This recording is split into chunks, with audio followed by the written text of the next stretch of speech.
Bab 282. Mantra untuk bara. Cie, iblis pasti maunya aku langsung tancap gaskan, tapi, tidak. Imanku masih kuat. Belum waktunya, gumam bara, seakan meledek kubu hitam di pikirannya. Menggelengkan kepala guna membuyarkan pikiran kotor sesaat, kemudian cepat-cepat memindahkan kaki mulus itu ke samping, sebelum penghuni sangkar segitiganya bangun dan tak terkendali. Diam di sini. Awas kalau gerak lagi. Bobo yang tenang. Kalau tidak kuhabisi kamu, bisiknya melihat sang istri yang tidurnya sama sekali tidak terganggu, lalu kembali merebahkan tubuh dan memejamkan mata. 1 menit pertama, masih damai. 2 menit selanjutnya, masih aman. Namun, 3 menit kemudian bara lagi-lagi tersentak dan terbangun. Kini, bukan hanya kaki mulus yang berada di atas tubuhnya. Kaki, tangan, setengah badan, sampai kepala gadis itu naik terbaring di dadanya. Ya, ampun, Dek. Bara mendengkus hebat. Ia menarik napas panjang guna menetralkan perasaan, dan mendorong gadis itu ke tempatnya kembali. Jangan pergi. Lirih suara Khairina terdengar. Apa? Bara tersentak terkejut. Ia seketika diam mematung, mencoba memastikan jika pendengarannya tidak salah. Jangan tinggalkan Ai, racau gadis itu kembali. Suaranya sangat halus dan pelan, Bara mengerjapkan mata, jantungnya mendadak bertalut-talut tak beraturan. Kak, kamu bicara denganku? Tanyanya tergagap-gagap. Hening. Tak ada respons apa-apa. Hanya suara dengkuran halus gadis itu terdengar. Bara mendengus dan kembali merebahkan tubuh memejamkan mata dan mencoba tidur, tapi kemudian, ia merasakan kaki dan tangan gadis itu kembali memeluk tubuhnya sambil berbisik.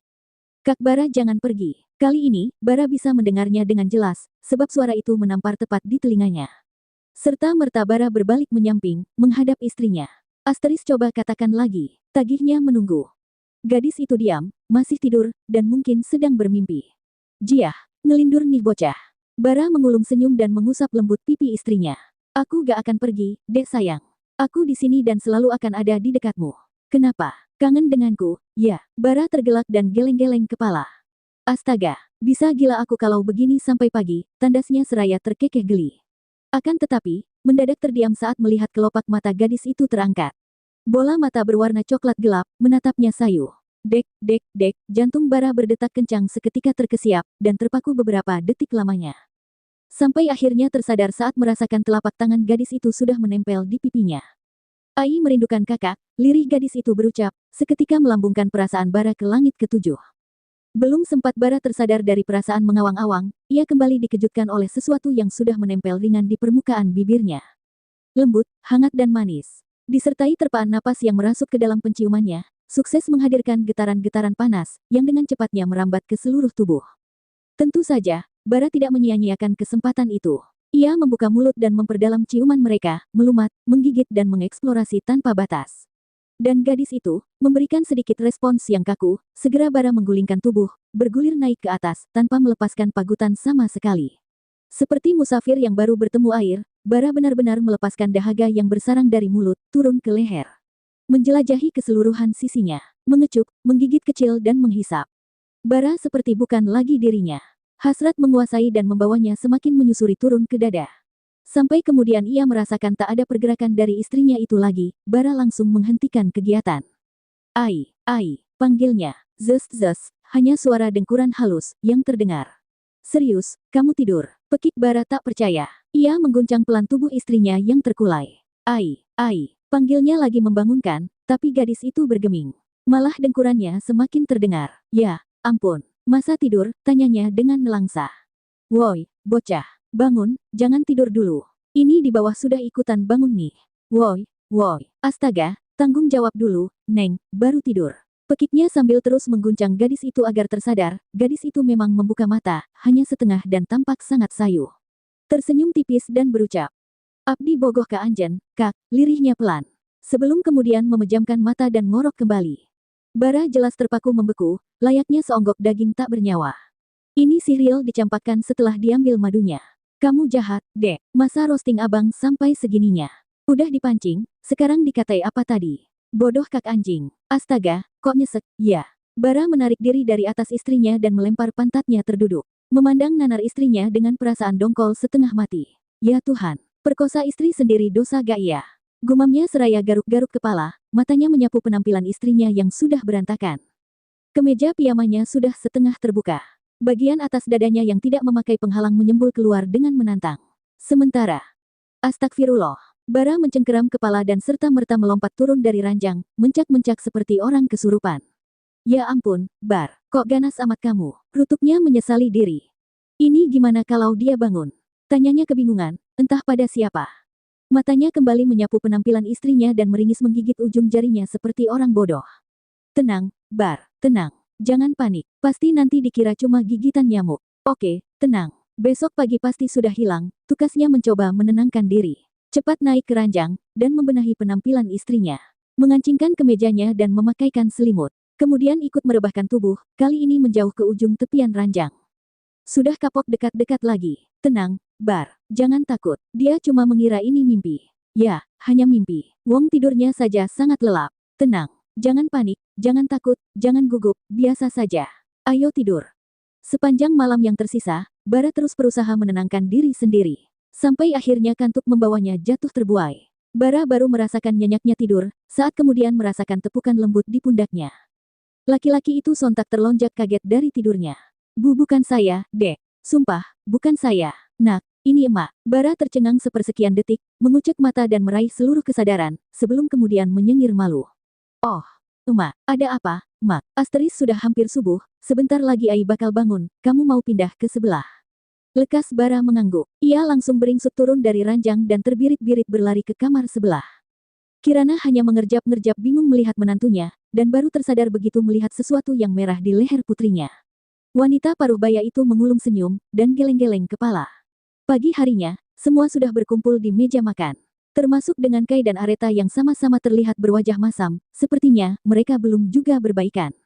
Khairina pun sudah ikut duduk di sana, berdampingan dengan ibunya di sisi kiri, sementara kursi di sisi kanannya masih kosong. Gadis itu terkesiap melihat Kai yang sudah duduk bergabung di sebelah kursi yang kosong. Kapan datang? Tanya Khairina penasaran. Semalam, jam 1, jawab Kai. Oh, gadis itu hanya membulatkan mulut tanpa suara. Tapi bola matanya mengedar mencari seseorang. Bara juga sudah pulang, tadi malam nginap di sini, ujar Kai yang menyadari gerak-gerik adiknya. Oh. Lagi-lagi gadis itu hanya bergumam lirih. Mungkin masih tidur. Dia di kamar tamu, sambung Kirana, seakan sengaja memperdengarkan hal itu pada putrinya. Khairina diam-diam mengulum senyum, lekas menunduk guna menyembunyikan ekspresi kegembiraan dan langsung semangat memakan sarapannya dengan lahap. Saya sudah bangun, Mak. Maaf telat, sahut seseorang yang berjalan mendekat dari arah tangga. Khairina lekas menoleh ke sumber suara. Begitu tatapan matanya bertemu dengan laki-laki yang pagi ini terlihat sangat segar dan tampak maskulin, ia langsung menarik wajah dan menunduk kembali sambil menggigit bibir bawahnya. Rona-rona merah terlihat menghiasi pipinya. Sepertinya, cukup grogi melihat wajah tampan suaminya. Kembali Bara lantas menarik dan menduduki kursi kosong, yang berada tepat di samping Khairina. Berdampingan dengan Kai, serta Areta pada sisi kanan. Sementara deretan kursi seberang, ditempati oleh pasangan Dion dan Akira serta Aryo dan Ova, apa kabar semua? Tegur Bara ramah, mengedarkan pandangan ke semua orang sambil tersenyum. Kecuali pada gadis di depannya. Kilasan ingatan kejadian semalam, membuat Bara tak sanggup melihat ke arah istrinya itu.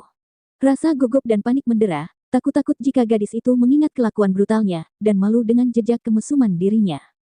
Anggara pun membuka pembicaraan, mengenai apa yang telah dua orang itu kerjakan di Amerika. Kai dan Bara segera melaporkan hasil kerja mereka, hingga selama beberapa saat orang-orang kantoran itu terlibat pembicaraan serius. Khairina yang sempat tersenyum gembira, otomatis merengut masam. Terlihat kecewa luar biasa, karena sama sekali tidak ditegur oleh suaminya. Jangankan ditegur, dilihat dan dilirik pun tidak. Seakan dirinya makhluk tak kasat mata. Wajah malu yang tersipu-sipu pun berubah keki, mencebik dan memakan sarapannya dengan kesal. Mendadak pula merasakan udara panas menyergap. Kenapa Ai? Tegur Kirana, peka melihat gestur tubuh anaknya. Oh, gak apa-apa Mak. Tiba-tiba aja rasanya gerah, cicit gadis itu.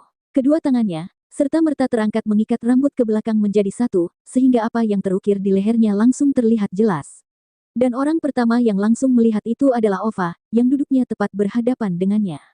Ai, itu kenapa lehernya? Tanyanya yang langsung menarik perhatian semua orang tertuju pada gadis itu. Gak tahu teh, bangun-bangun sudah penuh begini, keluh Khairina. Semua yang paham dengan tanda itu, kompak beralih memandang Bara. Termasuk Kirana, yang juga penasaran dengan reaksi sang menantu.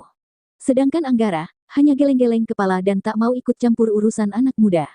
Toh, mereka semua bersama pasangan halal mereka.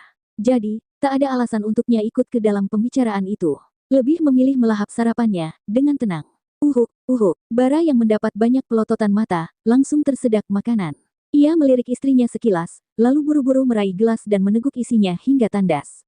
Sampai mana penuhnya? Tanya Aretha penuh selidik. Sampai turun ke dada-dada, teh. Merah-merah, seperti abis ditempelin ulat bulu.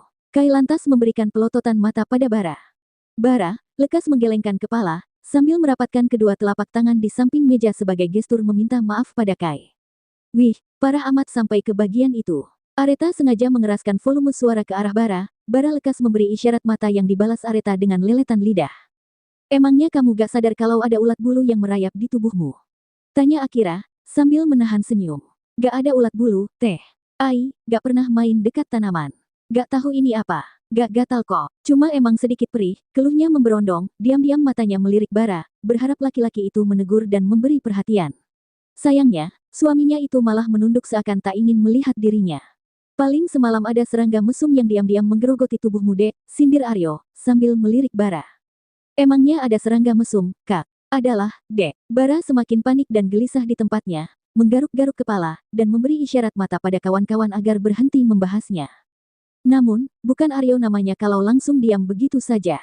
Serangga apa namanya, kak? Baraus aegypti, ujar Aryo. Emang ada? Ai, pikir cuma Aedes aegypti.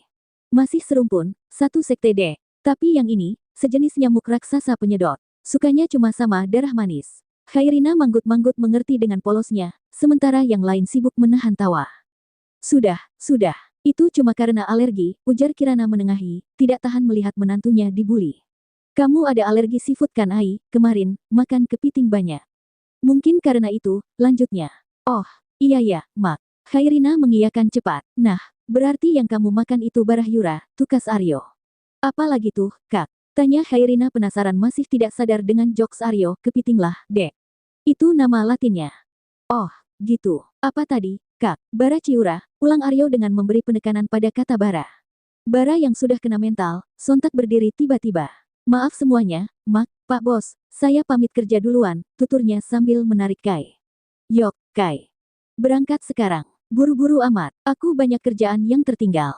Yok, ayo, bujuk Bara, kemudian bergegas beranjak keluar. Melihat Bara yang cuek bebek dan sama sekali tidak menegurnya, membuat Khairina semakin menggulung kekecewaan luar biasa. Matanya sampai sedikit berembun, ia lantas meneguk tandas air minum di depannya dan ikut bangkit berdiri. Ai, juga pamit. Mau berangkat cepat. Ada tugas yang mau Ai kerjakan di perpus. Asteris Ai, tunggu. Tahan Aretha. Ya, teh. Sini, teteh bantu tutup dulu itu yang merah-merah, tukas Aretha. Bangkit berdiri dan cepat membawa gadis itu ke kamarnya, sedangkan yang lain, yang masih duduk di meja makan nan panjang itu kompak melempar pandang pada Kirana. Menyadari jika semua itu pasti ada campur tangannya, sang wanita paruh baya itu langsung mengulum senyum. Peace, ucapnya tanpa beban. Membuat Akira, Dion, Ova dan Aryo tercengang, terperangah dan termangu. Ya salam, mertua dan menantu ternyata sefrekuensi, celetuk Aryo.